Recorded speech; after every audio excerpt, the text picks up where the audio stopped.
सुप्रभात प्यारे बच्चों, आज मैं आपको आपकी पाठ्य पुस्तक नंदिनी पूरक पुस्तिका का पाठ 2 भगवान महावीर पढ़ाऊंगी।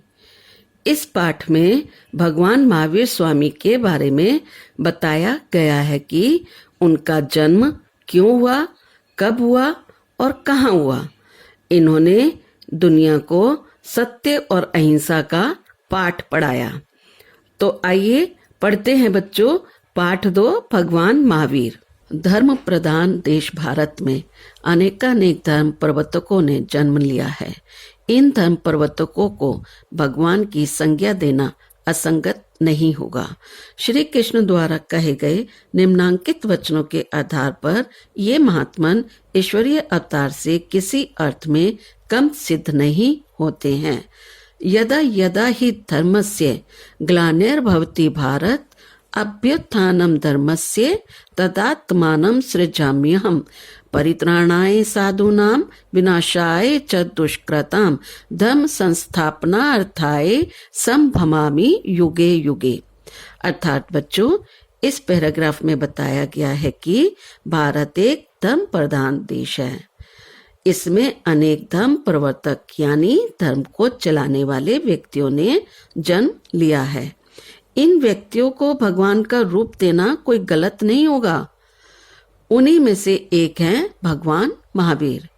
श्री कृष्ण के अनुसार भी गीता में लिखे इस धोए के आधार पर ये भगवान महावीर भी किसी भगवान के अवतार से कम नहीं है। महावीर स्वामी का जन्म उस समय हुआ जब यज्ञों का महत्व बढ़ने के कारण केवल ब्राह्मणों की ही प्रतिष्ठा समाज में लगातार बढ़ती जा रही थी। पशुओं की बलि देने से यज्ञ विधान भ्रष्ट हो रहे थे। उस समय जन समाज मन ही मन पीड़ित था, क्योंकि ब्राह्मणवादी चेतना सभी जातियों को हीन समझ रही थी। कुछ समय बाद तो समाज में धर्म आडंबर बनकर सभी अन्य जातियों को दबाने लगा। ब्राह्मण जाति गर्वित होकर अन्य जातियों को पीड़ित करने लगी। इसी समय देवीय कृपा से महावीर स्वामी धर्म के सच्चे स्वरूप को समझाने के लिए और परस्पर भेदभाव की गहराई को भरने के लिए सत्य स्वरूप में इस पावन भारत भूमि पर प्रकट हुए। अर्थात बच्चों, इसमें बताया है कि महावीर स्वामी का जन्म उस समय हुआ जब समाज में यज्ञों के कारण ब्राह्मणों का सम्मान बढ़ता जा रहा था। पशु बलि और जात पात का भेदभाव भी बढ़ता जा रहा था। समाज में ब्राह्मण लोग दूसरी जातियों को छोटा समझने लगे थे। ब्राह्मण जाति को अपने ऊपर घमंड हो गया था, जिसके कारण वे दूसरी जातियों को सताने लगे थे। तो इसी समय परमात्मा की कृपा से धर्म के सच्चे स्वरूप को समझाने के लिए और समाज से भेदभाव को दूर करने के लिए भारत की भूमि पर महावीर स्वामी उत्पन्न हुए। अब आगे पढ़ते हैं बच्चों। महावीर स्वामी का जन्म आज से लगभग 2500 वर्ष पूर्व बिहार राज्य में वैशाली के कुंड ग्राम में लिच्छवी वंश में हुआ था। इनके पिता श्री सिद्धार्थ वैशाली के क्षत्रिय शासक थे। इनकी माता श्रीमती त्रिशला देवी धर्मपरायण भारतीय महिला की साक्षात प्रतिमूर्ति थी। बाल्यावस्था में महावीर स्वामी का नाम वर्धमान था। किशोर अवस्था में एक भयंकर नाग तथा मदमस्त हाथी को वश में कर लेने के कारण ये महावीर के नाम से पुकारे जाने लगे। यद्यपि इनको पारिवारिक सुखों की कोई कमी न थी, लेकिन ये पारिवारिक सुख इन्हें आनंद और सुख न देकर दुखों एवं कांटों के समान चुभने लगे थे। ये बहुत ही दयालु और कोमल स्वभाव के थे, अतः प्राणियों के दुख को देखकर संसार से विरक्त रहने लगे। अर्थात बच्चों, इसमें बताया है कि महावीर स्वामी का जन्म 2500 वर्ष पहले बिहार राज्य में वैशाली के कुंड ग्राम में लिच्छवी परिवार में हुआ था। उनके पिता का नाम श्री सिद्धार्थ और माता का नाम श्रीमती त्रिशला देवी था, जो कि एक धार्मिक भारतीय महिला थीं। बचपन में महावीर स्वामी का नाम वर्धमान था, लेकिन जब वे कुछ बड़े हुए तो उन्होंने अपनी हिम्मत और निडरता से एक भयंकर नाग और मतवाले हाथी को अपने वश में करके ये वीर कहलाए। उसके बाद से ये महावीर के नाम से पुकारे जाने लगे।